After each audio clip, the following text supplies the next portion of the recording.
Hello everyone and welcome back to another installment from our series Straight from the Horse's Mouth. Today's webinar focuses on how environmental product declarations are leading change in the building industry. EPDs have become increasingly prominent in the construction sectors around the world, with around 10,000 EPDs published relating to the built environment. Here's a sneak preview. There's huge potential to reduce emissions through using EPDs and changing the materials that we use in construction. And EPDs are central to all of this because they are the best way you can get good data. EPDs are the highest preferred level of data quality. Globally, there are now over 10,000 EPDs of building materials. And I think a really key point is where you've got good data, you can be really solid in your response. Where you have products that use default data, many of the calculators, they are very conservative around that product choice, so the home or the building, that project will be disadvantaged through that process. The built environment in New Zealand contributes 20% of the overall carbon footprint. So it's really important that we do focus on the built environment. This webinar is perfect for you if you are considering 1. How to reduce the carbon footprint of your buildings, 2. If you're working towards a Homestar or Green Star certification, and 3. If you're looking for a credible way to promote your construction products and services without greenwashing. With that, let's get started. Welcome everyone to today's webinar, EPDs Leading the Change in the Building Industry. And I'd really like to welcome Andrew Eagles as our guest speaker today. Thank you, Andrew, for joining us.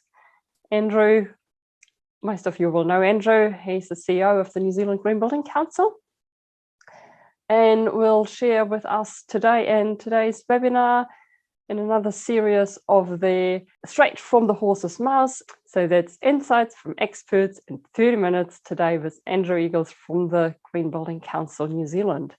And we will be talking about EPDs with you. Why are they useful? How are they useful? How do they lead the change?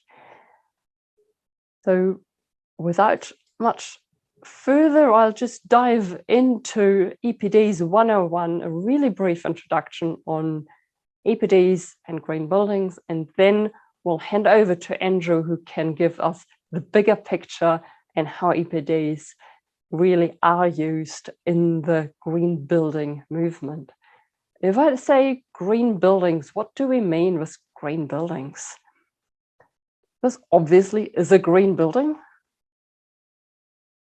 and it still is a green building. It's the same hut. That's Field Hut. It's one of the oldest tramping huts in the Tararuas, about an hour from me here. When I first walked up to the hut, after I had the print of the painting for a long time, I thought, that really is a green building. I went up and I found it is a green building because it collects rainwater, the heating is renewable energy, you can only get there by active transport, very active transport, I might add. You have to take all the rubbish with you that you bring in. It was built from locally sourced materials.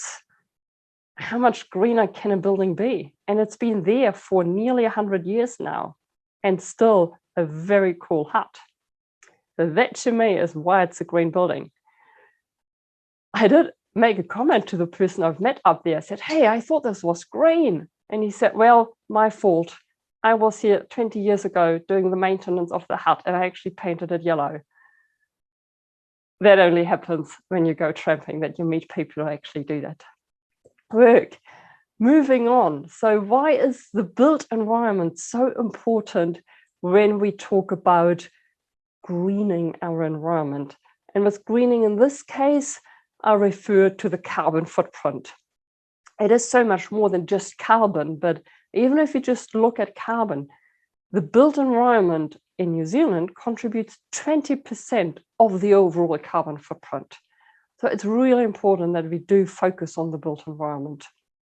That is why the government here actually has put together a whole of life embodied carbon emissions reduction framework. Bit of a mouthful, but it does mean we need to look at whole of life. That is the materials that we can cover in an EPD, as well as the use of a building, the operational energy. We'll focus on the materials for today and the information to know how carbon intensive, or generally the environmental performance of buildings materials, can be communicated in an EPD. And they have put out just a couple of weeks ago a guidance on the technical methodology on how to assess the carbon whole of life of our built environment. And as you can see, EPDs are the highest preferred level of data quality. And those are the EPDs, environmental product declarations, who hold that information. But what is an EPD? An EPD quantifies the environmental impacts for decision making, right from the raw materials to manufacturing, to constructing a building, to end of life or recycling. It can include the entire product life cycle, and there are standards to make sure that the information that you receive from one material are actually equivalent and comparable to those of another material. And also, not that you can compare them, but that you can put them together and then have the full information of a building. So are these things done? They are. Globally, there are now over 10,000 EPDs of building materials to the standards that MB references. So the international standards are used for over 10,000 product EPDs. The Australian and New Zealand EPDs sit in here. So they make a sizable chunk now of all global EPDs. And how do I know it's real? Every EPD is very transparent in who owns the EPD, who asked for it to be calculated. It also shows you who did the calculations, that you can look up those people. You can check their credentials. You can see what the program is that it was registered under, and also the third-party verifier. So if you've got any concerns about the EPD, there are 4 people you can ask. There is the independent verifier, the EPD program, the people who have actually put it together, as well as the EPD owner. And who's doing it? Well, there are over 100 EPDs now in Australia and New Zealand. These are just some of the companies in our region here. I can't keep up with keeping the slide up to date because it is growing weekly that there are new EPDs issued. And with that, I'll keep it short, and I'd love to hand over to Andrew. Thank you so much for joining us and sharing with us your vision and your view on how our EPD is useful. Hello, everybody. Great to have the chance to talk through this, and really honoured to be on a panel with Barbara. Such brilliant summary she's given already. Nō mai, haere mai ki Aotearoa. Welcome to the New Zealand Green Building Council. I'm Andrew Eagles, I work at the Green Building Council. I look forward to the discussion today. So what's great is that's a really good introduction that doesn't overlap too much. Just as a summary, we're a not-for-profit created by the construction and property industry, and we have 600 members who are all pushing for action, lower operational carbon, but also lower embodied carbon. And part of that is to advocate for change. So we advocate for change, and I'm going to tell you about why what Barbara has said is so important, because we're seeing requirements on embodied carbon come through the building code. Other work we do is we educate the sector, we collaborate with others such as thinkstep, and we verify the quality and the sustainability of buildings and homes in Aotearoa, New Zealand. And I'll talk about why that's important. So a few years ago, I think 2019, we commissioned thinkstep to look at the hidden emissions and untapped potential of buildings for New Zealand's 2050 zero carbon goals. And this was a really seminal moment for the construction industry in New Zealand, because we we set out to look at the total impact of embodied carbon emissions and the potential to reduce that. And this research, it's really important to set out, considered the potential for those materials to reduce their carbon emissions without considering substitution. So it's just worth noting that in this report, we're looking at how materials such as concrete, aluminium, steel can reduce their carbon impacts. And what we found actually is that there was potential to reduce CO2 emissions by over 1.2 million tonnes, and that's equivalent to taking 460,000 cars off New Zealand roads.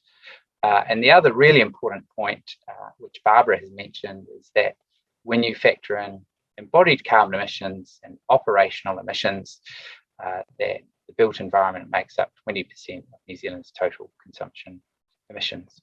So I quite like the image here on the slide because it clearly links the whole of life embodied carbon to those stages as you go through in terms of extracting, manufacturing, transporting materials. And on the left there, just setting out why it's so important that we go after this, why EPDs are so central to reducing our emissions. The first, and I'll talk to these 3 points, the first is that it's coming through the building code. So the plan from MB is to require embodied carbon emissions at the consenting stage. Second point, as Barbara mentioned, is that many clients are starting to ask for lower embodied carbon materials, and it's included in voluntary tools such as Homestar, Greenstar, and others. And thirdly, perhaps most importantly, there's huge potential to reduce emissions through using EPDs and changing the materials that we use in construction. And EPDs are central to all of this because they are the best way you can get good data. So here's what Antonia Reid, Director of Climate Change in the Building for Climate Change program, has set out for the future building code. So I'll just bring your attention to that 2024-2029 period, that orange square in the middle. And you'll see that the second bullet point talks to introduction of mandatory disclosure of embodied carbon for new buildings, and then a phased introduction of embodied carbon caps for new buildings. So what that means is when you go to get consents for a new building or home, you'll be asked to input your embodied carbon calculations for your building. And that will pull out all of that data that Barbara's been talking to, so you provide that summary of how your building performs on embodied carbon. And I think a really key point is where you've got good data, you can be really solid in your response. Where you have products that use default data, many of the calculators, they are very conservative around that product choice, so that home or the building, that project will be disadvantaged through that process. And why is this important? Well, another lens to look at this through is this great piece of work done by Brands. And they found, for instance, that homes that we're building right now generate 5 times as much carbon when compared with a 2-degree future. So many people set out that we need a 1.5 degree target. Even at a 2-degree future, we're significantly above where we need to be with the homes we're building. We need to get our operational and embodied carbon emissions down significantly. And just coming on to my second point, we've seen a very sharp increase in the uptake of Homestar certifications for homes. And the new Homestar tool, Homestar version 5, which is available now, it does require embodied carbon calculations at 8 Homestar or above, and will soon be requiring that at 6 or 7 Homestar or above. So EPDs and embodied carbon information will be key for that. And here are some of the clients taking that up. So they'll be starting to seek embodied carbon information for their developments if they're not already. And Kāinga Ora, the largest developer of homes in the country, they are currently have a plan to dramatically reduce the embodied carbon of the homes that they're building going forward. In terms of buildings, a new tool, we had great help from ThinkStep in looking at embodied carbon for this. There's a new tool, GreenStar Design and As Built, being launched later in April. This will require embodied carbon calculations and have minimum thresholds to meet for reducing embodied carbon emissions. So this is really important. It also rewards life cycle analysis. So this is another way that EPDs can help you meet these green requirements. And government are requiring Green Star on any building they're building above 25 million or above 9 million from next year. So I'm going to keep it pretty short and sweet as well. I've set out the case for reducing embodied carbon emissions. The Intergovernmental Panel on Climate Change says we need to go as far as possible, as fast as possible, with every decision we make in every single sector to reduce the steepness of that curve to decarbonise. And so some key points here: embodied carbon calculations are coming. They're increasingly being required right now. Material providers really helps if you get your EPDs, because that will feed into the calculators people are using and will ensure you have really accurate information. Look, I hope that's been useful. It's just a really short and sweet session, but I really look forward to your korero and discussion with you. Kia ora. Thank you so much, Andrew. That was really, really good overview. Good to see it in the broader context.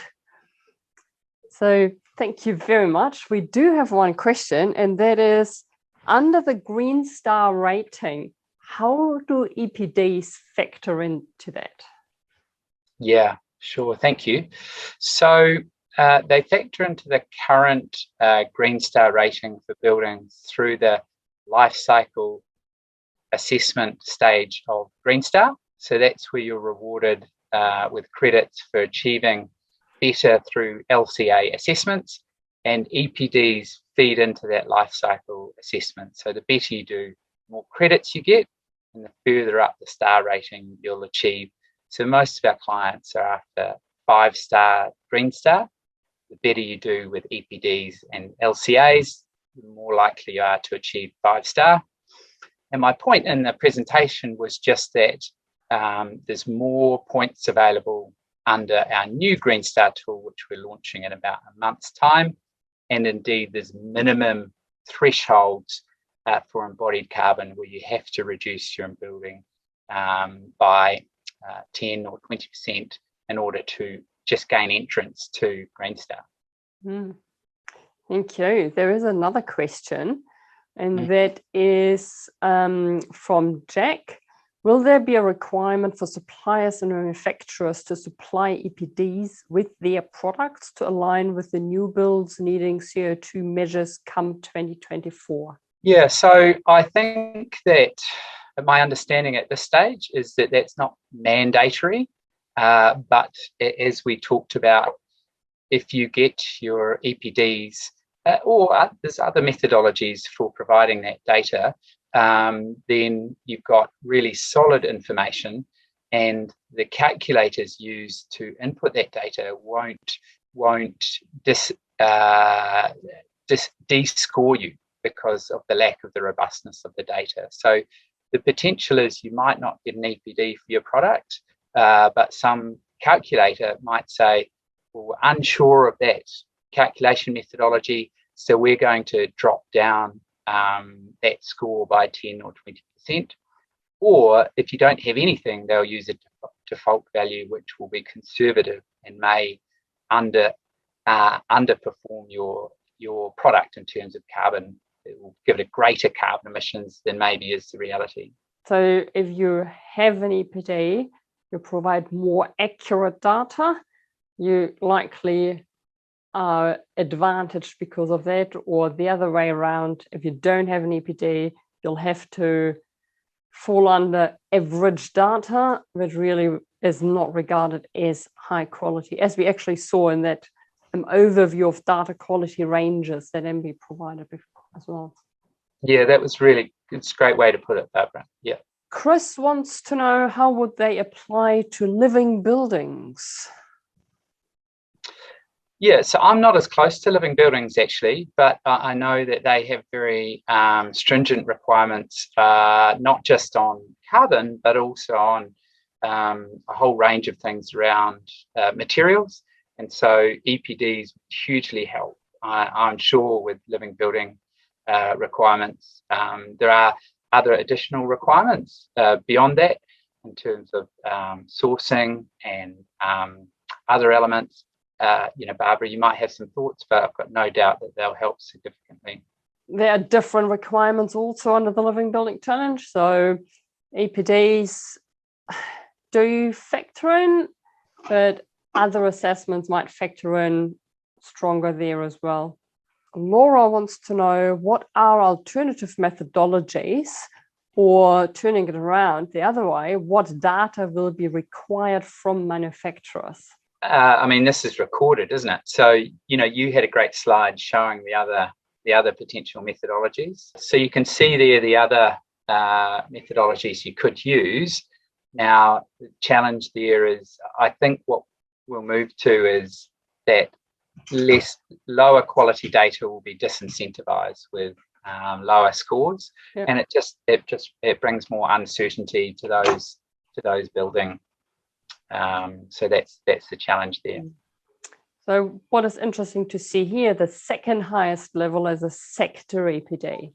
So if you did do a industry association-wide one, which is not specific to your product, that can be a good way to get started. We do have another question now in the Q&A box, and that is the New Zealand Green Building Council or other governing organisation looking at creating an industry-approved calculator for embodied carbon, LCA, like Brands has done with LCA Quick? That's a great question. Thank you. Okay, so the first thing to clarify is, so we're not a government entity. We're a not-for-profit created by the industry. And actually, it's a really nice point to come to, because there's an organisation called ThinkStep who are helping us create an embodied carbon calculator, which will be free to use from our website. And that will enable people to take data from EPDs, calculate that up, and provide input to and evidence for Green Star calculations. We've already done it for Homestar with brands, and that's a free calculator for housing. And I think the other, perhaps even more important step, is that we're taking quite a bit of time to set out the specifics of what the calculator includes, what parts of the buildings are included or not, what stages of the life cycle of embodied carbon should be included. And what we hope is, if we set out this specificity of how to calculate embodied carbon emissions, that the industry picks up and runs with that, so we can all talk about the same figures against the same base methodology, so that when eTool comes to give a calculation, you click a button to choose whatever it is, the national agreed standard. And we all know that Naylor Love, LCA Quick, eTool are all talking the same thing. And I think that's something we all really, really need, and that we hope to release in 2 or 3 months to provide guidance on how to do that in a consistent way across. I think that consistent way across the sector really is key. And that is why those underlying standards, they are ISO standards, they are also European standards, but the European standards actually are globally used. So for EPDs, they all refer back to the same standard, and that is the same. The same rules and standards are also available for how to calculate an LCA or carbon footprint, actually for a whole building. So there is a sister standard to the EPD standard, which is for materials and for buildings as well. And that also means they are consistent with each other. Now, more questions. What level of detail will this new calculator go to? Level 5, for example, as outlined in the current slide, and it will it allow users to add new EPD data as it arises? I think I can answer half of that. So new EPDs, as they come along, will be included in the calculator over time. It's not every single EPD coming out will be included immediately. because we'd be updating the calculator on a weekly basis, but there will be update timeframes where new EPD data will be included. And the level 5, for example, as outlined in the current slide, it'll have to be a mix because we currently don't have EPDs for all building materials just yet. Yeah. We're getting there, but it will have to be a mix because of not enough EPDs being around right now. There is a question again from Laura, will there be any calculators available for manufacturers? I'd take that one as well. So for manufacturers, there are not specific calculators available at the moment because every manufacturer is a bit different, and you'd really need the raw data and raw material from those manufacturers to actually calculate a specific EPD, which then needs to be third-party verified as well. Where do you think MB will set the caps at? Oh, that's in the chat. Yeah. Carbon budgets. Yeah, so I mean, it's kind of interesting. I mean, that, you know, you're just estimating. We don't know, and we have to, you know, get a bit of an understanding there. There are some references, and we did collect up what overseas jurisdictions are doing, in 7 or 8 different jurisdictions overseas. There seemed to be a bit of a direction of travel towards something like 30 or 40% reduction in embodied carbon emissions. Now, of course, you have to actually agree what the parameters are and how that's measured, but that is what the World Green Building Council have set down as a goal across all their jurisdictions by 2030. So, you know, we'd have to be really sure, though, that we can take the industry on the journey as we get the data, get better at measuring, get EPDs in. So it may well be it's more conservative than that, but I'm just setting out what the World Green Building Council have set down as a target on embodied carbon. Do you have another question? They're really coming in. That's great. I love an interactive webinar. So Frederick wants to know, are EPDs already linked to product libraries for BIM, or do you know if there is a plan to do so in New Zealand and or other countries? Oh, that is a good question. Look, I have to look into that further. I know how people are using them at the moment, but I haven't followed up on BIM. Look, happy to look into that and come back. You can email me directly, andrew.eagles@nzgbcb.org.nz, and I follow up for you. Happy to look into it. I can add a little bit to it, and that is there is a movement and a process in place to digitize all EPDs to enable that process. Because at the moment, an EPD is a PDF, and that doesn't make it very easily handleable for libraries like going into BIM. But EPDs will be digitized in future a lot more. We're already doing the first ones where we provide a digital version just for integration in those tools. How much the libraries will be built up just yet, we'll have to get back to you on that. Parak wants to know, expect the EPD process will be time, labor, and cost intensive. What are other return of investments available with an EPD? Well, the process itself is you develop a full life cycle assessment of your product, and during that process you can identify potentials for improvement. You'll find out where in your supply chain are the highest impact so that you can find an angle to improve on. You also work on really getting a lot of transparency in your supply chain.